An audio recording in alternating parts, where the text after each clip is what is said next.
जिस रिश्ते को काव्या ने कभी प्यार की नजर से देखा ही नहीं था, आज उसी रिश्ते के लिए उसने अपने भाई और भाभी के सामने हामी भर दी थी। घर में खुशियां लौटने वाली थी, लेकिन तभी एक ऐसा सवाल उठा जिसने सबकी खुशी को पल भर में रोक दिया। क्या काव्या सच में बंटी से शादी करने के लिए तैयार थी, या वह सिर्फ अपने परिवार के फैसले पर भरोसा करके हाँ कह रही थी? और सबसे बड़ा सवाल, जब परिवार ने बंटी को होने वाला दामाद मान लिया, तो क्या बंटी इस रिश्ते को निभाने की जिम्मेदारी उठा पाएगा? क्योंकि अब सिर्फ प्यार का इजहार नहीं, बल्कि काव्या के साथ पूरी जिंदगी बिताने का फैसला होने वाला था। अस्पताल में रोज की तरह काम चल रहा था। सूरज ने स्टाफ को जरूरी निर्देश दिए और कहा, पति ब्रह्मचारी, 4 नंबर के पेशेंट को D-10 मिलाकर ड्रिप चढ़ा देना और 4 घंटे बाद खाना खिलाकर उसकी दवाई भी दे देना। तभी कमरे के बाहर खड़ी काव्या की नजर अपने भैया और भाभी पर पड़ी। दोनों के चेहरों पर अजीब सी मुस्कान थी। काव्या ने हैरानी से पूछा, भैया, भाभी, आप दोनों वहां क्यों खड़े हैं? अंदर आइए ना। और आप लोग इतना मुस्कुरा क्यों रहे हैं? कहीं फिर से मुझे किसी बात में फंसाने का इरादा तो नहीं है? दोनों कुछ नहीं बोले। काव्या की नजर उनके पीछे छिपी चीज पर गई। उसने पूछा, और पीछे क्या छुपा रहे हो? तभी बंटी वहां से झांकता हुआ दिखाई दिया। काव्या चौंक गई। बंटी, तुम यहाँ क्या कर रहे हो? बंटी घबराकर पीछे हटने लगा। काव्या ने उसे रोकते हुए कहा, रुको, आखिर बात क्या है? बंटी कुछ बोलता, उससे पहले निशा ने सूरज की तरफ देखा और मुस्कुराकर कहा, सूरज, तुम ही बता दो। सूरज ने कहा, नहीं, निशा तुम बताओ। तुम्हारे मुंह से बात ज्यादा अच्छी लगेगी। दोनों के बीच फिर वही नोकझोंक शुरू हो गई।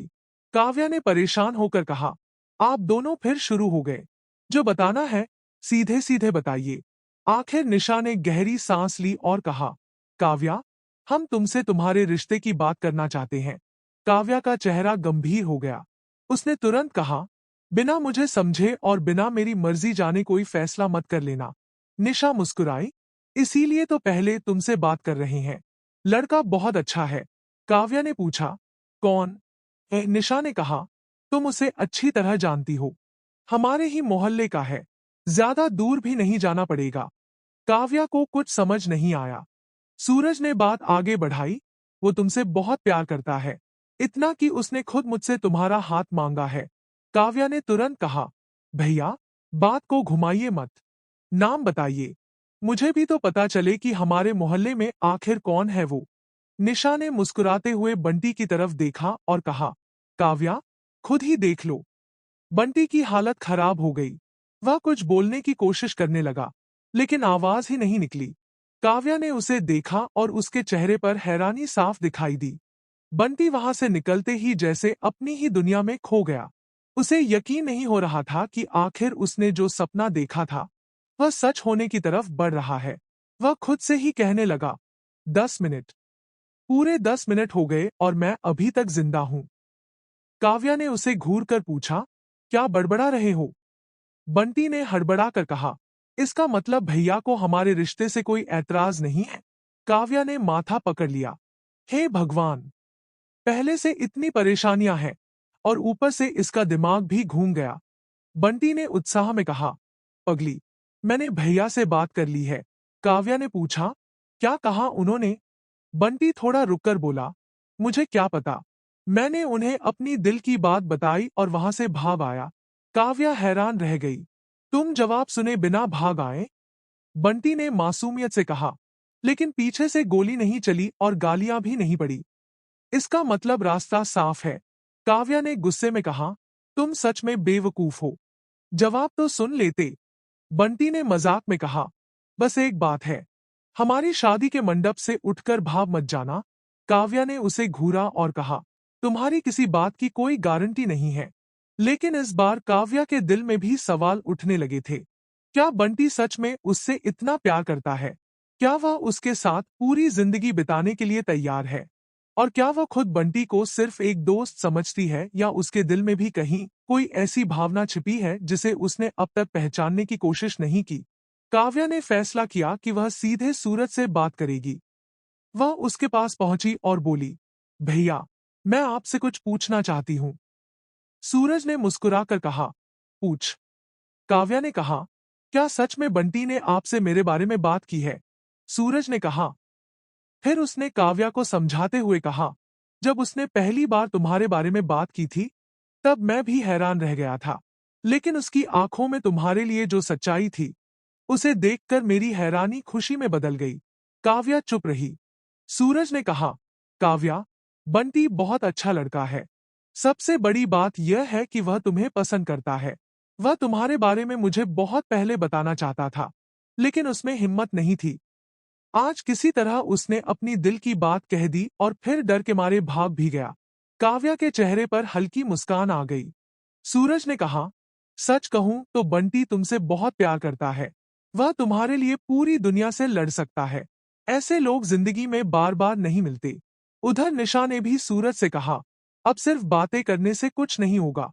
बंटी को काव्या के साथ काम करने दो। उसे अस्पताल में काम सीखने दो। रोज काव्या के साथ रहेगा तो दोनों एक दूसरे को और अच्छे से समझ पाएंगे। सूरज ने हामी भर दी, लेकिन काव्या ने साफ कहा, भैया, मुझे बंटी के काम करने से कोई परेशानी नहीं है। लेकिन आप लोग ये क्यों नहीं समझ रहे कि मैंने बंटी को कभी उस नजर से देखा ही नहीं? निशा ने प्यार से उसका हाथ पकड़कर कहा, तो अब देखो, कभी कभी जिंदगी में कोई इंसान पहले अजनबी लगता है, फिर धीरे धीरे इतना अपना बन जाता है कि उसके बिना सफर अधूरा लगने लगता है। अच्छे सफर में अगर कोई अपना हाथ थाम ले तो रास्ता आसान हो जाता है। काव्या फिर भी चुप रही। सूरज ने कहा, आखिरी फैसला तुम्हारा होगा। अगर तुम ना कहोगी तो मैं बंटी को समझा दूंगा। तुम्हारी खुशी से बड़ा हमारे लिए कुछ नहीं है। काव्या की आंखें भर आई। उसने अपने भैया और भाभी की तरफ देखा और बोली, भैया, आप सिर्फ मेरे बड़े भाई नहीं हैं, मेरे लिए पापा की तरह हैं। और भाभी, भाभी तो हमेशा माँ जैसी होती है। माँ बाप अपने बच्चों के लिए कभी गलत नहीं सोचते। इसलिए जो फैसला आप दोनों ने मेरे लिए किया है, वही मेरा फैसला है। यह सुनते ही निशा की आंखों में खुशी के आंसू आ गए।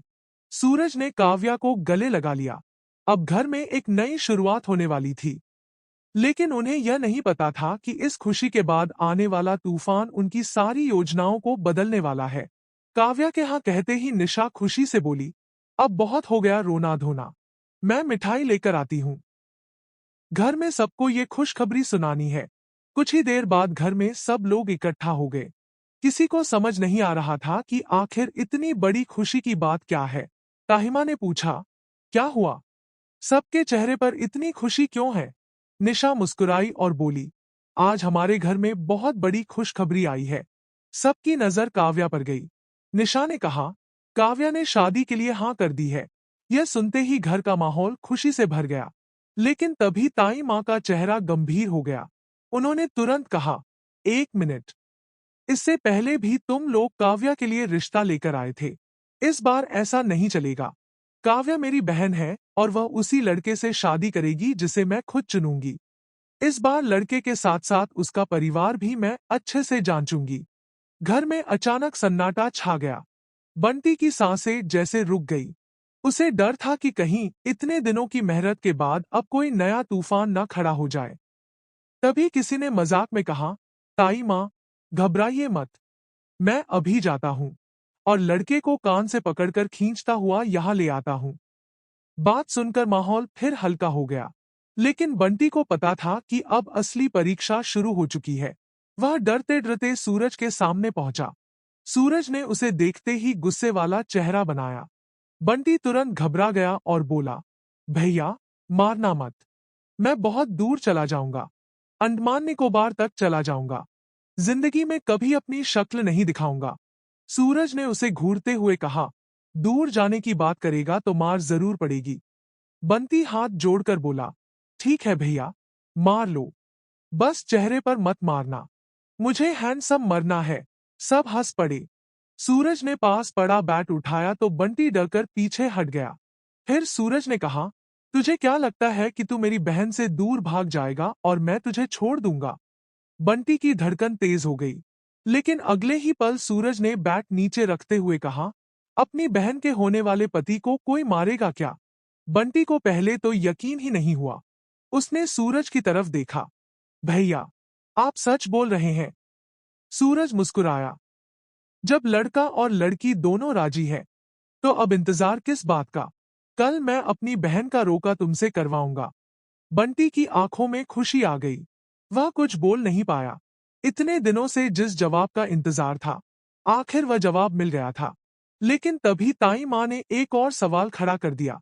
उन्होंने कहा, रोका अपनी जगह है, लेकिन मैं यह जानना चाहती हूँ कि बंटी काव्या की जिम्मेदारी उठा भी पाएगा या नहीं। प्यार करना आसान है, लेकिन शादी के बाद जिम्मेदारियां निभाना मुश्किल होता है। यह सवाल सुनकर बंटी पहली बार गंभीर हो गया। उसने कहा, ताई माँ, मैं काव्या को सिर्फ इसलिए नहीं चाहता कि वह मुझे पसंद है। मैं उसे इसलिए चाहता हूँ क्योंकि जब मेरी जिंदगी में कोई उम्मीद नहीं थी, तब भी उसके होने का एहसास मुझे आगे बढ़ाता रहा। मैं वादा नहीं करूंगा कि हमारी जिंदगी में कभी परेशानी नहीं आएगी,